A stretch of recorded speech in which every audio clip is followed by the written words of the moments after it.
Baby rubber অত্যন্ত পরিচিত একটি গাছ, আর বেশ জনপ্রিয়তা অর্জন করেছে, আর প্রচুর পরিমাণে বেনিফিট রয়েছে। এই সমস্ত গাছগুলি মোটামুটি ভাবে সারা বছর ছাদ বাগানে থাকে এবং সারা বছর এদের পারফরমেন্স বেশ ওকে। কিন্তু অনেকেই গাছটিকে ভয়ে ক্রয় করতে চায় না। অনেকে বলে এটা একটা স্যাকুলেন্ট ভ্যারাইটির গাছ, কিন্তু স্যাকুলেন্ট ভ্যারাইটির গাছ এবং তার সঙ্গে সাথে তার সঠিক পরিচর্যা না জানার জন্য সমস্যাগুলি হয়ে থাকে। তো আজকে আমরা মূলত যে বিষয়টি নিয়ে আলোচনা করবো সেটা হচ্ছে বেবি রাবার গাছ। এই সময় এসে আমরা রিপোর্টিং করব। তো এই রিপোর্টিং করার জন্য আপনাকে যেটা করতে হবে সেটা হচ্ছে যেই মাপের টবে গাছটিকে রয়েছে তার চেয়ে এক সাইজ বড় মাপের টব আপনাকে নিয়ে নিতে হবে, বা তার যদি গাছ আন্দাজে যে টব আন্দাজে যদি গাছ আরো বেশি বড় হয়ে যায় তাহলে একটু বড় মাপের টব আপনাকে নিয়ে নিতে হবে।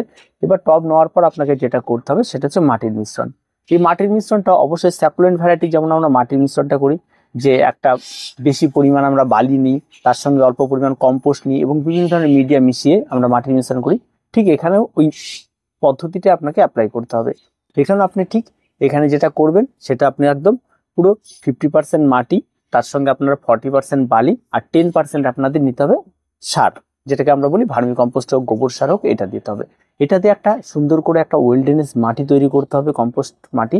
আর এই 10% যদি পাতা পচা দেন তাহলে সবচেয়ে বেস্ট হয়। এই দিয়ে একটা সুন্দর মাটির মিশ্রণ তৈরি করে নিতে হবে। তৈরি করে নিয়ে আপনাকে এই গাছটিকে বসাতে হবে। এবার এই গাছটিকে যখন বসাবেন তখন অন্য টপ থেকে যখন বের করবেন তখন সবসময় খেয়াল রাখবেন রুট বলটি যেন কোনো রকমের না ভাঙে। রুট বলটিকে ভাঙতে দেবেন না। রুট বলটিকে না ভেঙে আস্তে করে বের করে তার মধ্যে বসিয়ে দেবেন। আর এই গাছে একটা সমস্যা দেখা দিবে রিপোর্টিং করার পর, দেখবেন হঠাৎ করে দেখবেন পাতাগুলো একটা ঝিমিয়ে যেতে পারে। যদি আপনি রিপোর্টিং করার সময় রুট বলটি ভাঙে তবে এটা হতে পারে। আর যদি রুট বলটি থাকে তাহলে গাছকে আলতো করে তুলে আবার আলতো করে বসিয়ে দেন, তাতে কোনো সমস্যা কিন্তু হবে না। এবার টপটিকে চারা বসিয়ে দেওয়ার পর বা গাছটিকে বসিয়ে দেওয়ার পর অবশ্যই আপনাকে কিন্তু 7 থেকে 10 দিন রেস্টে রাখতে হবে, হালকা রোদ হালকা ছায়া এমন জায়গাতে রেখে দিতে হবে। এবারে সেই যারা নতুন চারা ক্রয় করছেন, ভাবছেন আমার ছাদ বাগানে নতুন চারা আমি ক্রয় করব, তাহলে নতুন চারাটা আমি কখন আমি বসাবো? আপনি সারা বছরের যে কোনো সময় কিন্তু এই বেবি রাবারের চারা আপনি বসাতে পারেন। বিশেষ করে এটা শীতকালে বসালে বেশি পাওয়া যায়, কারণ শীতকালে এই চারাটা বেশি পাওয়া যায়, গ্রীষ্মকালে অতটা পাওয়া যায় না। তবে গাছ কিন্তু সারা বছর সুন্দরভাবে সার্ভাইভ করে। এবার আপনি যখন নতুন চারা ক্রয় করে আনছেন তখন একই রকম মাটির মিশ্রণ তৈরি করুন, একই রকম ভাবে আপনারা এগুলিকে বসিয়ে দিন, তাতে কোনো সমস্যা নেই। আর যদি আপনি মনে করেন চারা তৈরি করবেন তাহলে অবশ্যই যে কোনো ডালকে কেটে আপনারা কাটিং এ বসিয়ে দিন, সুন্দর চারা তৈরি হয়। আপনার কাছে পাতাকে বসিয়ে দিন কাটিং এ, অনায়াসে চারা তৈরি হয়ে যায়। চারা তৈরি করা তেমন কোনো কঠিন কোনো কিছু নাই। আর এই সমস্ত গাছগুলো আমি যে মিডিয়াটা বললাম এই মিডিয়াতে করবেন, খুব সুন্দর একটা মিডিয়া, কোনো রকম কোনো ঝুঁঝঞ্ঝাট থাকে না, যে কোনো গাছ খুব ভালো হয়ে থাকে, অন্তত স্যাকুলেন্ট ভ্যারাইটির। আবার ক্যাকটাসগুলো কিন্তু খুব ভালো হয়ে থাকে এই মিশ্রণে। এবার আসি গাছের পরিচর্যা। যখন গাছ লাগিয়ে দেওয়া হয়েছে, গাছের যখন আপনি ঠিক 10 থেকে 15 দিন হয়ে যাবে তখন থেকে গাছে খাবার প্রয়োগ করবেন। আর খাবারটি একদম নর্মাল খাবার প্রয়োগ করবেন। একদম আপনার কাছে 10-26-26 থাকে, 10-26-26 প্রয়োগ করতে পারেন। আবার এনপিকে সেম রেশিওর যদি কিছু থাকে সেগুলি তো প্রয়োগ করতে পারেন। তবে অনেক রকম খাবারই প্রয়োগ করা যায়, আমি অনেক রকম খাবারের কথাই বলছি। প্রথম যে খাবারটির কথা বলছি সেটা হচ্ছে এনপিকে 20-20-20 লাগবে এমন কোনো কথা নেই। সেম রেশিওর যে কোনো খাবার হলেই হবে, সেটা জলে গোলানো খাবার হলেও হবে বা গাছের গোড়ায় দেওয়া খাবার হলেও হবে। যদি জলে গুলানো খাবার হয় তাহলে 2 গ্রাম মতো 1 লিটার জলে গুলিয়ে নিয়ে 200 ml করে প্রত্যেকটা গাছে গোড়ায় ব্যবহার করবেন, প্লাস স্প্রে করবেন। এর বাইরে কোনো কিছু নেই। এই খাবারটি আপনারা ব্যবহার করবেন, ঠিক 15 দিন অন্তর অন্তর কন্টিনিউ করে যাবেন, গাছ দেখার মতো হয়ে যাবে।